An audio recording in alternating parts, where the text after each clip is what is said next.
ನಮಸ್ಕಾರ ಕರ್ನಾಟಕ. ರಕ್ಷಿತ ಮತ್ತು ಮ್ಯೂಟೆಂಟ್ರಿಗೂ ಮತ್ತೊಮ್ಮೆ ಅದ್ಭುತವಾಗುವಂತಹ ಭೇಟಿ ಮತ್ತು ಬಿಗ್ ಬಾಸ್ನಲ್ಲಿರುವಂತಹ ಸ್ನೇಹ ಶಾಶ್ವತವಲ್ಲವಾ ಎನ್ನುವಂತಹ ವಿಚಾರದ ಬಗ್ಗೆ ನಿಮ್ಮ ಮುಂದೆ ಮಾತಾಡಕ್ಕೆ ಬಂದೀನಿ.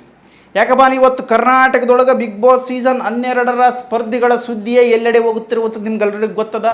ಆದರೂ ಬಿಗ್ ಬಾಸಲ್ಲಿರುವಂತಹ ಸ್ನೇಹಗಳು ಎಷ್ಟರ ಮಟ್ಟಿಗೆ ಶಾಶ್ವತ, ಈ ಬಿಗ್ ಬಾಸ್ನೊಳಗಿರ್ತಕ್ಕಂಥ ಸ್ನೇಹ ಎಷ್ಟು ಶಾಶ್ವತ ಇರ್ತೈತಿ, ಇವರೇನು ಜೀವಮಾನದ ಉದ್ದಕ್ಕೂ ಹಿಂಗೆ ಹೋಗ್ಕಾರೋ ಇಲ್ಲೋ, ಅವ್ರವ್ರ ಬಿಸ್ನೆಸ್ ನೋಡ್ಕೊತ ಸುಮ್ಮ ಹಾಕಾರೋ, ಏನೇನು ಆಗುತ್ತೆ ಅನ್ನೋದ್ರ ಬಗ್ಗೆ ವಿಚಾರದ ಬಗ್ಗೆ ನಿಮ್ಮ ಮುಂದೆ ಮಾತಾಡಕ್ಕೆ ಬಂದಿನಿ. ಏನಪ್ಪ ಅಂದ್ರೆ ನಾವು ಕೆಲವೊಂದಿಷ್ಟು ಸ್ನೇಹಗಳನ್ನು ಮಾಡಿರ್ತೀವಿ. ಆ ಊರಲ್ಲಿರುವಂತಹ ಸ್ನೇಹಿತರ ಸ್ನೇಹ ಬೇರೆ, ನಾವು ಕೆಲಸ ಮಾಡುವಂತಹ ಡಿಪಾರ್ಟ್ಮೆಂಟಲ್ಲಿರುವಂತಹ ಆ ಸ್ನೇಹ ಬೇರೆ, ಯಾವುದೋ ಒಂದು ಶಿಕ್ಷಣದಲ್ಲಿ ಹೋಗಿರುವಂಥ ಸಂದರ್ಭದಲ್ಲಿ ಬೆಳೆದಿರುವಂಥ ಆ ಸ್ನೇಹವೇ ಬೇರೆ. ಆ ಒಂದು ಸ್ನೇಹಗಳು ಮುಖಗಳು ದೂರವಾದಂತೆಲ್ಲ ಸ್ನೇಹವು ಕೂಡ ದೂರ ಆಗ್ತಾ ಹೋಗ್ಬಿಡ್ತದೆ. ಸೊ ಅದರಂಗ ಇಲ್ಲಿ ಬಿಗ್ ಬಾಸ್ ಸೀಸನ್ 12ರಲ್ಲಿ ಒಂಥರ ವಿಚಿತ್ರ ನಡೆಯಾಕೈತಿ. ಏನಪ್ಪ ಅಂದ್ರೆ ಈ ಸ್ನೇಹಗಳು ಹೋಗ್ವಲ್ವು, ಇವರು ಹೋಗಿಸ್ಬೇಕಂದ್ರೂ ಜನ ಹೋಗ್ಸಕ್ಕೆ ಕೊಡವಲ್ರು. ಸೊ ಅಷ್ಟರ ಮಟ್ಟಿಗೆ ಈ ಸ್ನೇಹಗಳು ಜನರ ಮನಸ್ಸಿನೊಳಗೆ ಎಲ್ಲಿ ಬೇಕಲ್ಲಿ ಕುಂತ್ಬಿಟ್ಟವು, ಮನಸ್ಸು ತಲೆಯಾಗ ಎಲ್ಲ ಕಡೆ ಕುಂತಾವು. ದೇಹ ಅಂದ್ರೆ ಸ್ನೇಹ ಅಂತ ಅರ್ಥ. ಸೊ ಇದು ಸ್ನೇಹ ಎಷ್ಟರ ಮಟ್ಟಿಗೆ ಒಂದು ಪ್ರಾಂಪ್ಟ್ ಆಗೈತಿ ಅಂದ್ರೆ ಟ್ರೂ ಆಗೈತಿ ಅಂದ್ರೆ ಅಷ್ಟು ನಿಶ್ಚಲತವಾಗಿರುವಂತಹ ಒಂದು ಪ್ರೀತಿ. ಅದು ಯಾರ್ದಪ್ಪ ಅಂತಂದರೆ ಈಗ ಪ್ರಸ್ತುತದಲ್ಲಿ ನೋಡ್ತಿರ್ಬೋದಾಗಿರುವಂಥದ್ದು ಕೇವಲ ರಕ್ಷಿತಾ ಶೆಟ್ಟಿ ಮತ್ತು ಮ್ಯೂಟೆಂಟ್ ರಘು ಅವ್ರದ್ದು ಮಾತ್ರ. ಯಾಕಪ್ಪ ಅಂದ್ರೆ ನೀವು ಇಲ್ಲಿ ನೋಡ್ಬೋದು, ಅವರಿಬ್ಬರು ಬಿಗ್ ಬಾಸ್ ಸೀಸನ್ ಮುಗಿದ್ರೂ ಕೂಡ ಅವ್ರ ಮನೆಗೆ ಇವರು ಬರೋದು, ಇವ್ರ ಮನೆಗೆ ಅವ್ರು ಬರೋದು. ಈತ ಕೂಡ ಕಿಚನ್ ಡಿಪಾರ್ಟ್ಮೆಂಟ್ ವ್ಯಕ್ತಿ, ಆಕೆ ಕೂಡ ಕಿಚನ್ ಡಿಪಾರ್ಟ್ಮೆಂಟ್ ವ್ಯಕ್ತಿ. ಸೊ ಹಂಗಾಗಿ ಇವರಿಬ್ಬರಲ್ಲಿ ಒಳ್ಳೆ ಒಳ್ಳೆ ಬಾಂಡಿಂಗ್ ಬೆಳೆದತ್ತೆ. ಸ್ಟಾಂಡಿಂಗ್ ವಿತ್ ಬಾಂಡಿಂಗ್ ಇವು ಎರಡೂ ಕೂಡ ಸೇರಿ ಇಬ್ಬರು ಕೂಡ ಅದು ಏನು ಅರ್ಥ ಮಾಡ್ಕೊಂಡಿದ್ದಾರೋ, ಇವನಿಗೂ ಈ ಮ್ಯೂಟೆಂಟ್ ರಘು ಅವರಿಗೆ ಒಂದಷ್ಟು ಸ್ನೇಹಿತರ ಬಳಗ ಕಡಿಮೆ ಅನ್ನಿಸ್ತದೆ. ಅದಾದ ನಂತರ ಬ್ಯುಸಿ ಕೂಡ ಕಡಿಮೆ ಇದ್ದಾರೆ ಅವರು. ಸೊ ಹಾಗಾಗಿ ಅವರಿಬ್ಬರ ಸ್ನೇಹದಲ್ಲಿ ಯಾವುದೇ ರೀತಿ ಕಲಹಗಳು ಬಂದಿಲ್ಲ ಅಥವಾ ಅವರಿಗೆ ಸಿಗಲಿಕ್ಕೆ ಒಂದು ಸ್ವಲ್ಪ ಸಮಯ ಐತಿ. ಇವರಿಬ್ಬರು ಆ ರಕ್ಷಿತಾಳ ಬಗ್ಗೆ ಏನು ಹೇಳಬೇಡ್ರಿ, ಆಕೆ ಮಾತಾಡಿದ್ದೆಲ್ಲವೂ ಚಂದ, ಆಕೆ ಏನು ಮಾಡ್ತಾ ಇದ್ದು ಚಂದ, ಆಕೆ ಬಿಕ್ಕಿಳಿಸಿ ಮಾತಾಡಿದ್ರೂ ಚಂದ, ಆಕೆ ಹೆಂಗಿದ್ರೂ ಚಂದ, ಬೈದರೂ ಚಂದ, ಹೊಗಳಿದ್ರೂ ಚಂದ, ಏನು ಮಾಡಿದ್ರೂ ಚಂದ. ಆ ಹುಡುಗಿ ಅಂತ ಅನಿಸ್ತೈತೆ, ವಯಸ್ಸಾಗ್ಯಾವ, ಆದರೆ ಆಕೆಯ ಮನಸ್ಸು ಒಂಥರ ನಿಷ್ಕಲ್ಮಶವಾಗಿರುವಂಥ ಮನಸ್ಸು. ಸೊ ಹಂಗಾಗಿ ಆಕೆಯನ್ನು ನಾವು ಏನು ಹೇಳ್ಬೇಕಂದ್ರೂ ಕೂಡ ಪ್ರೀತಿಯಿಂದನೇ ಮಾತಾಡಿಸ್ಬೇಕು ಅನ್ನಿಸ್ತದೆ. ಅವು ಬಿಗ್ ಬಾಸ್ ಮನೆಯೊಳಗೆ ಅವು ಯಾರನ್ನೂ ದ್ವೇಷ ಮಾಡ್ಕೊಲಾರ್ದ ಗೆಲ್ಲಕ್ಕಾಗೋದಲ್ಲ, ಯಾರನ್ನೂ ದ್ವೇಷ ಮಾಡ್ಕೊಂಡು ಯಾರನ್ನೂ ಪ್ರೀತಿ ಮಾಡ್ಕೊಲಾರ್ದ, ಯಾರನ್ನೂ ಒಬ್ಬರನ್ನ ಹಚ್ಕೋಲಾರ್ದ ಜೀವನ ಮಾಡೋಕ್ಕಾಗಲ್ಲ ಬಿಗ್ ಬಾಸ್ ಮನೆಗೆ. ಯಾಕಪ್ಪ ಅಲ್ಲಿ ಎಲ್ಲರೂ ಇರುವಂಥವ್ರು ಎಲ್ಲರೂ ವೈರಿಗಳೇ, ಯಾರೇನು ದೊಡ್ಡ ಶಾಣ್ಯಾರಲ್ಲ, ಯಾರೇನು ದೊಡ್ಡ ಸಾಚಾಗಳಲ್ಲ. ಸಮಯ ಬಂದು ನಮ್ಮನ್ನು ಒಳಗೆ ನೀರಿನಾಗ ಹಾಕ್ತಾರೆ. ಸೊ ಹಂಗಿರ್ತದೆ ಬಿಗ್ ಬಾಸ್ ಮನೆಯೊಳಗೆ, ಏನೂ ಮಾಡೋಕ್ಕೆ ಬರೋಂಗಿಲ್ಲ, ಇರಲಿ, ಅದು ಬೇರೆ ಪ್ರಶ್ನೆ. ಇಲ್ಲಿ ಏನಪ್ಪ ಅಂತಂದ್ರೆ ಈಗ ರಕ್ಷಿತಾ ಶೆಟ್ಟಿ ತನ್ನ ಮನೆ ಮುಂದೆ ಒಂದು ಸಣ್ಣದು ಕಿಚನ್ ಡಿಪಾರ್ಟ್ಮೆಂಟ್ ಮಾಡ್ಕೊಂಡು, ಅಂದರೆ ಕಿಚನ್ ರೂಮ್ ಮಾಡ್ಕೊಂಡಾಳ. ಅದು ಬ್ಯಾಸ್ಗಿದಿಂದ ಆ ಕಡೆ ಉಡುಪ್ಯಾಗ ಎಷ್ಟು ಚಂದ ಇರ್ತೈತೆ ಮರ, ಇಲ್ಲಿ ನೋಡ್ಗ ಕೆಳಗ ಮ್ಯಾಗ ನೀರು ಬರಾಕತ್ತೇವೆ, ಅವ್ನು ಹಂಗೆ ಕುಂತೀವಿ. ಮನೆಗೆ ಹೋದ್ರೆ ಫ್ಯಾನ್ ಇಟ್ಕೊಂತೀವಿ, ಫ್ಯಾನ್ ಇಟ್ಕೊಂಡ್ರು ನೀರು ಬರಾಕತ್ತೇವೆ, ಏನು ಮಾಡಮ್ಮ ಹೇಳು. ಅಷ್ಟರ ಮಟ್ಟಿಗೆ ಕುದಿ ಎದ್ದು ಬಿಟ್ಟದ, ಅಷ್ಟರ ಮಟ್ಟಿಗೆ ಬಿಸಿಲಾದ. ಆ ಉಡುಪ್ಯಾಗ ಏನು ತಣ್ಣಗಿರ್ತೈತಪ್ಪ, ಬಗಲ ಸಮುದ್ರ ಇದಾವ, ಮೀನು ಸಿಗ್ತಾವ, ಎಡಿ ಸಿಗ್ತಾವ, ನೀರಿನಾಗ ಎಗರ್ಬೋದು, ಮತ್ತೆ ಬಂದು ಮೈ ತೊಕ್ಕೋಬೋದು, ಮತ್ತೆ ಬಂದು ಮನ್ಯಾಗ ಕುಂದಿರ್ಬೋದು, ಮತ್ತೆ 5 ನಿಮಿಷಕ್ಕೆ ನೀರಿನಾಗ ಎಗಿರಿ ಬಿಡ್ಬೋದು. ಅವ್ನು ಬೇಸರ ಆತಿ ಅಂತಂದ್ರೆ ಅಷ್ಟು ಚಂದ, ಅಷ್ಟು ಸುಂದರ ಪರಿಸರ ನಮ್ಮಲ್ಲಿದೆ. ಅವನು ಬರೇ ಜಾಲಿ ಕಂಟ್ಯಾಗ ಎಲ್ಲಿ ಕುಂತರು ಅಲ್ಲಿ ಬಿಸಿಲು ಡಬಲ್ ಬಡಿತೈತಿ, ಮತ್ತಂದಿಟ್ಟು ಕಾವು ಬರ್ತೈತಿ, ಗಾಳಿ ಬಂದ್ರು ಏನು ಮಾಡಮ್ಮ ಹೇಳಿ. ನಮ್ಮ ಜೀವಕ್ಕೆ ಈ ಬ್ಯಾಸಿಗೆ ಬಂತಪ್ಪನ ಭಾಳ ತ್ರಾಸಪ್ಪ ಮರ. ಈ ಬ್ಯಾಸಿಗೆ ನಮ್ಮ ಹುಡುಗರು ಮದುವೆ ಮಾಡ್ಕೊತಾವ, ಅವು ಏನು ಮದುವೆ ಮಾಡ್ಕೊಂಡು ಏನು ಮಾಡ್ತಾರೆ ಅನ್ನೋದು ಅರ್ಥ ಆಗವಲ್ತು, ಬಿಟ್ಬಿಡುವಲ್ಲತ್ತ ಬ್ಯಾಸಿಗೆ ವಿಚಾರ. ನಿನಗೆ ಯಾಕೆ ಆಯ್ತು, ಈಗ ವಿಚಾರಕ್ಕೆ ಬರಮ್ಮ. ರಕ್ಷಿತಾ ಮತ್ತು ರಘು ಅವರಿಗೆ ಈಗ ಅದು ಉದ್ಘಾಟನೆ ಕಾರ್ಯಕ್ರಮಕ್ಕೆ ಮ್ಯೂಟೆಂಟ್ ರಘುವನ್ನು ಕರೆಸಾಳ ಬೆಂಗಳೂರಲ್ಲಿದ್ದ. ಪಾಪ ಆತ ಆಕೆಯ ತಂಗಿ ಸ್ಥಾನವನ್ನು ಕೊಟ್ಟಿರುವಂಥ ಕಾರಣಕ್ಕೋಸ್ಕರ ಆತ ಕೂಡ ಬಂದು ಕಸಿ ಅನಾಗ್ರೇಷನ್ ಮಾಡಿಕೊಟ್ಟಾನ.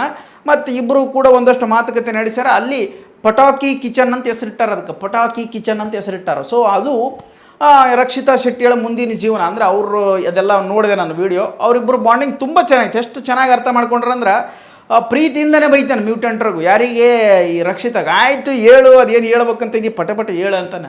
ಇನಾಗ್ರೇಷನ್ಗೆ ಏನು ಯಾರು ಇದಾರಂತಲ್ಲ, ಅಲ್ಲಿ ಅವರಿಬ್ಬರ ಸ್ನೇಹ ಅಷ್ಟರ ಮಟ್ಟಿಗೆ ಚಲೋ ಐತೆ ಅಂತ ಅರ್ಥ ನಾವು ತಿಳ್ಕೊಬೋದು. ರಕ್ಷಿತಾ ನೋಡ್ರಿ ಬೆಂಗಳೂರಿಗೆ ಹೋದರೂ ಕೂಡ ಮ್ಯೂಟೆಂಟ್ ರಘು ಅವ್ರ ಮನೆಗೆ ಹೋಲಾರ್ದಂಗೆ ಒಳ್ಳೆ ಬರಂಗಿಲ್ಲ. ಸೊ ಅಷ್ಟರ ಮಟ್ಟಿಗೆ ಅವರಿಬ್ಬರು ಪ್ರೀತಿ ಬೆಳೆಯುತ್ತೆ. ಆ ಒಂದು ಜಿಮ್ಮಿಗೆ ಹೋಗ್ತಾಳು, ಅಲ್ಲಿ ಒಂದು ಮೋಟಿವೇಶನ್ ಸ್ಪೀಚ್ ಕೊಡ್ತಾಳು, ಅದ್ರ ಬಗ್ಗೆ ಮ್ಯೂಟೆಂಟ್ ರಘು ಅವರು ವಿಡಿಯೋ ಮಾಡ್ತಾರು. ಅದಾದ ನಂತರ ಇವರು ಮ್ಯೂಟೆಂಟ್ ರಘು ಅವರು ಅಲ್ಲಿಗೆ ಹೋಗ್ತಾರೋ, ಅದು ಭಾಳ ಪರಿಸರ ಚಲೋ ಐತೆ, ನಿಮ್ಮ ಕಡೆ ಇರೋಕ್ಕೆ ನನಗೂ ಭಾಳ ಖುಷಿ ಅನ್ನಿಸ್ತೈತಿ. ಇಲ್ಲೆಲ್ಲ ಪಕ್ಕದಾಗ ಸುತ್ತಮುತ್ತಲಿನ ಉತ್ತಮವಾದಂಥ ಪರಿಸರದೊಳಗೆ ನಾನು ಜೀವಿಸ್ಲಿಕ್ಕೆ ಪುಣ್ಯ ಮಾಡಿದರೆ ನೀವೆಲ್ಲ ಅಂತ ಮ್ಯೂಟೆಂಟ್ ರಘು ಅವರು ಕೂಡ ಹೇಳ್ತಾರೆ. ಅದು ರಕ್ಷಿತಾ ಅವರು ಯೂಟ್ಯೂಬ್ ಚಾನಲಲ್ಲಿ ಬಂದೈತೆ. ಅದು ಇಬ್ಬರು ಕೂಡ ಚೆನ್ನಾಗಿ ಹೊರಟಿದ್ದಾರೆ. ಆ ಒಂದು ಕಿಚನ್ ಡಿಪಾರ್ಟ್ಮೆಂಟ್ ಮಾಡಿದ್ದಾರೆ. ಅಲ್ಲಿ ಒಲೆಯಲ್ಲಿ ಇಷ್ಟು ದಿನ ಏನು ಮಾಡಿಬಿಟ್ಟಾನ ಮ್ಯೂಟೆಂಟ್ರಿಗೂ ಬರೀ ಗ್ಯಾಸ್ ಮೇಲೆ ಅಡುಗೆ ಮಾಡ್ಯಾನ. ಒಲೆ ಒಳಗೆ ಅಡುಗೆ ಮಾಡ್ಬೇಕಂದ್ರೆ ಮುಕ್ಕಳ್ಯಾಗ ಬಾಯಾಗ ಎರಡು ಕಡೆ ನೀರು ಬರ್ತಾವೆ ಪೆಣ್ಣ. ಯಾಕಪ್ಪ ಅಂದ್ರೆ ಹೊಗೆ ಬರ್ತದ. ಕೆಳಗೆ ಕುಂತು ಬೇಸಿಗೆ ನೀರು ಇಳಿತಾವ, ಮ್ಯಾಲೆ ಕಣ್ಣಾಗ ನೀರು ಬರ್ತಾವೆ. ಏನೂ ಮಾಡೋಕ್ಕೆ ಬರೋಂಗಿಲ್ಲ. ಒಲೆಯಾಗ ಅಡುಗೆ ಮಾಡ್ಸಕತ್ತಿಬಿಟ್ಟಾಳ ರಕ್ಷಿತಾ. ಆದರೂ ಒಂಥರ ಆ ಕಡೆ ಒಂಥರ ಸಂಸ್ಕೃತಿನೇ ಚಲೋಪ್ಪ ಮರ. ಇನ್ನೂ ಮಾಡ್ತಾರೆ ಅನ್ಕೋರಿ, ನಮ್ಮಲ್ಲೂ ಅಡುಗೆ ಮಾಡ್ತಾರೆ. ಒಲೆ ಆದರೂ ಅಷ್ಟರ ಮಟ್ಟಿಗೆ ಸ್ವಲ್ಪ ಕಡಿಮೆ ಆಗ್ಯಾವ. ಏನು ಬಿಸಿನೀರು ಕಾಸಾಕ ಒಂಚೂರು ತಣ್ಣೀರು ಮೈ ತೊಗೊಳಕ್ಕೆ ಒಂದು ಸ್ವಲ್ಪ ಇಟ್ಟಿರ್ತಾರೆ ಅಷ್ಟೇ. ಒಲೆಗಳು ಅದಾವ ಚಹಾ ಮಾಡೋಕೆ. ಪೂರ ಹಳ್ಳಿಗಳು ನಮ್ಮ ಕಡೆಗಂತೂ ಇನ್ನೂ ಅದಾವ ಸ್ವಲ್ಪ.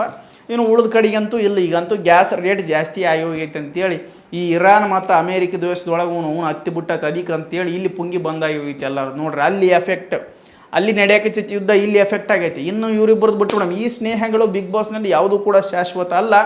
ಆದರೆ ಇವರಿಬ್ಬರದ್ದು ಒಂದಷ್ಟು ಸ್ನೇಹ ಭಾಳಷ್ಟು ಬಾಂಡಿಂಗ್ ಒಳಗೆ ನಡೆದು ಬಿಟ್ಟೈತೆ. ಎಲ್ಲರೂ ಟಚ್ನೊಳಗೆ ಇರ್ತಾರೆ. ಆದರೆ ಈ ಬೇಕಾಗಿರುವಂಥ ಸ್ನೇಹ ಏನೈತಲ್ಲ ಭಾಳ ದೊಡ್ಡದು. ಸೊ ಇನ್ನು ಗಿಲ್ಲಿ ಕಾವ್ಯ ವಿಷಯಕ್ಕೆ ಬಂದುಬಿಟ್ರೆ ಇವರಿಬ್ಬರು ಸ್ನೇಹನೂ ಚೆನ್ನಾಗೈತೆ.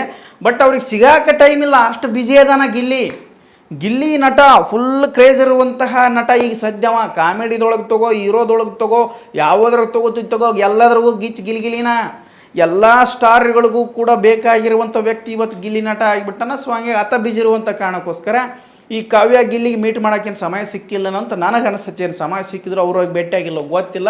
ಬಟ್ ಅವ್ರದ್ದು ಕೂಡ ಸ್ನೇಹ ಚಲೋ ಐತೆ. ಅದಾದ ನಂತರ ಇವರು ಯಾರಪ್ಪ ಸ್ಪಂದನ ಸೋಮಣ್ಣ ಮತ್ತು ಕಾವ್ಯ ಅವರು ಇತ್ತೀಚೆಗೆ ಒಂದು ಫೋಟೋ ತಗೊಂಡಾರ. ಅವ್ರದ್ದು ಚಲೋ ನಡೆದೈತೆ. ಇನ್ನು ಬಿಗ್ ಬಾಸ್ ಸೀಸನ್ 12ಕ್ಕೆ ಬಂತಪ್ಪ ಅಂತಂತಂದ್ರೆ ದೊಡ್ಡವಚ್ಚಿಗವ ನಿಮ್ಗೆಲ್ರಿಗೂ ಗೊತ್ತಿರುವಂಗೆ ಅಶ್ವಿನಿ ಗೌಡ ಮತ್ತು ಜಾನ್ವಿ ಮೇಡಮ್ ಅವರು ಕೂಡ ಅವಾಗ ಸಿಗ್ತಾ ಇರ್ತಾರೆ. ಒಂದೇ ಕಾರ್ಯಕ್ರಮಕ್ಕೆ ಹೋಗ್ತಿರ್ತಾರೆ. ಅದಾದ ನಂತರ ಇನ್ನೊಂದು ಜೋಡಿ ಯಾವುದಪ್ಪ ಅಂತಂದ್ರೆ ನಮ್ಮ ಸೂರಜ್ ಸಿಂಗ ಮತ್ತು ರಾಶಿಕಾ ಅವರು ಕೂಡ ಒಂದು ಸ್ವಲ್ಪ ಅವ್ರದ್ದು ಕೂಡ ಸ್ನೇಹ ಚೆನ್ನಾಗೈತೆ. ಬಟ್ ಎಲ್ಲರೂ ಕೂಡ ಇವ್ರದ್ದು ಒಂದಷ್ಟು ಕಾರ್ಯಕ್ರಮ ಇದ್ದರೆ ಏನಾರ ಇದ್ರೆ ಬರೋರು ಇವ್ರು ಅಷ್ಟೇ. ಯಾರ್ದಾರ ಪ್ರಮೋಷನ್ ಇದ್ದರೆ ಯಾವುದಾರ ವಿಶೇಷವಾಗಿ ವಿಡಿಯೋ ಮಾಡ್ಬೇಕಿತ್ತಪ್ಪ ಅಂತಂದ್ರೆ ಅಥವಾ ಯಾವುದಾರ ಒಂದು ಯಾರು ಒಂದು ಸ್ವಲ್ಪ ಕರೆದಿದ್ರಪ್ಪ ಅಂದ್ರೆ ಫಂಕ್ಷನ್ಗಳಿಗೆ ಅಲ್ಲಿ ಬಂದು ಕೂಡುವಂಥವ್ರು ಇವ್ರ ಸ್ನೇಹ.